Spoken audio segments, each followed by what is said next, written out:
towards the end of my 2019 long-term test bike, the BMW S1000RR M package. Now this bike has had a little bit of a controversial start to its life because production has been delayed. I've only just got this, I got it in June, I've had it about a month and a half now, put 2,000 miles on it. A lot of people that have placed orders haven't got their bikes yet, which is obviously quite frustrating for them. One of the reasons is there's been problems with production. The supplier that makes their crankcases, there's been a problem with where the holes have been drilled for the oil ways to the gearbox. And also there's been more demand than BMW thought there'd be for this bike. So all that rolled together, plus probably the things we don't know about, of course a bit of a delay. But having ridden this all this time, and also at the launch in Estoril in the wet, the Bridgestone S22 tyre launch in Jerez where it was dry but we had sports tyres, and also during our superbike shootout in Sicily where we pitched it against the Ducati and the Aprilia, it's well worth the wait. This bike came out on top. The reasons are it's very easy to ride, it's very refined, it's extremely fast, and it's a really good price as well. The M package is 20 grand, give or take a few quid, and for that you get carbon wheels, lithium battery, all the electronics you'd ever need, colour dash, all the bells and whistles. So that makes it cheaper than a base model Panigale, makes it cheaper than an RSV 1100, and it puts it on the same plane as the Blade SP, but cheaper than the R1M I think, and also there's a special edition BSB coloured GSX R1000 you can buy, which is the same price, so it's fantastic value for money. So far, in the amount of time I've had it, I've ridden to and been around the Nürburgring, which was just incredible. Just the journey there was made that much more comfortable by the fact you've got heated grips, cruise control, which means you don't get sore wrists because you can let go of the bars to shake them off. It's pretty roomy, relatively comfortable. The M model's got quite a hard seat, which is okay after a few hours, but then it starts hurting your bum. And around the track, my god, 204 horsepower at the back wheel with a standard pipe, so it doesn't lack any speed. The electronics are really refined. It was just incredible, and the brakes as well. A lot of people talking about the fact BMW moved from Brembo to Hayes brakes, but they're sharper, they're more powerful, they've got more feel. They do fade on track, but so did the old bikes, and a lot of people are saying, and I agree, that it's probably something down to do with the Nissan Master Cylinder. But I actually took this on a track day to Brands Hatch recently, and we put SBS dual carbon brakes in it, and I never got any fade all day, so maybe some of it's down to the pad material. But in many ways this bike is more impressive as a road bike than a track bike. It's a given that it handles amazing, it's really fast, and all the rest of it. But you know, because of the shift cam engine that changes its cam profiles, and as it slides along the top of the engine at 9,000 RPM, the bike feels like a Hayabusa at low revs. It feels like a 1300. You can just get top gear quite quickly and then just stay there for the rest of the day. It's got so much grunt and it just whooshes. It's an amazing thing, and it's extremely light, and I don't think it's all down to the carbon wheels because it feels light even at walking pace.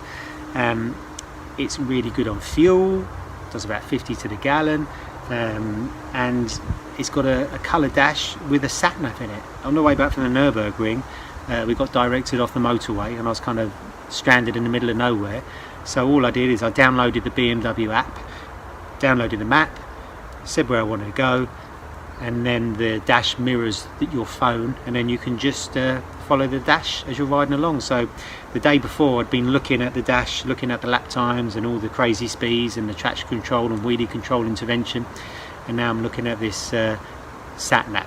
So it really is like an M car. You've got all the luxury and all the high performance as well. It's a clever piece of kit.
course, on track it's phenomenal. It's extremely easy to ride fast. When we did our group test in Sicily, the Aprilia was actually a fraction faster, but for a 1000cc to even keep up with an 1100 is quite impressive. It was actually faster than the V4S Panigale. But round Brands Hatch was the most illuminating thing for me, because I'm quite used to being there on my old BMW S1000RR race bike, and I was really interested to see how this would react, because we're actually ordered one, my team Prime Factors Racing, to race. Now that hasn't turned up yet, which is a little bit frustrating, so I've kind of stayed fit and pie free all season for no real reason. Hopefully that'll be there soon, but we really wanted to see what we're going to need to buy for this bike to make it into a race bike, aside from the normal suspension and that kind of stuff.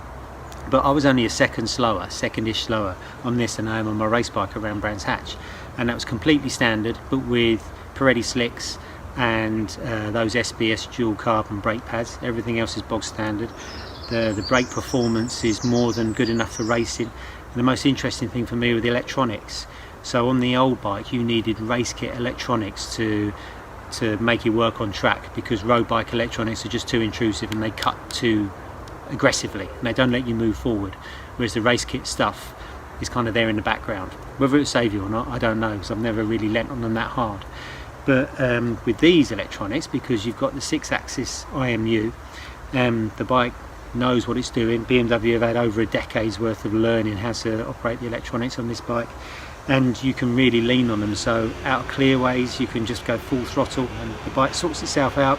And most interestingly, the anti-wheelie, the way that works, coming out of Graham Hill, you can pin it in first and second and third rather, and the bike just wheelies kind of a few inches all the way along that straight, rather than grab the power, give it you back, grab the power, give it you back, make it all jerky. So I'm quite looking forward to how this is going to be as a race bike, but hopefully it will come soon. There's not much I don't like about the bike really. I mean, that seat gets a little bit hard after a while. Hasn't got an outside temperature gauge, which is strange because it's the same dash you get on the GS and a lot of the other more touring-y kind of models. So I don't know why that's not on there. It's not the end of the world, obviously. And I fitted a few little trinkets to it. I've got Evotech lever protectors. I've got an Evotech tail tidy, which makes the back end look fantastic because the tail unit finishes before the back tyre. So with that Evotech unit on there, you can see a big bulbous back tyre.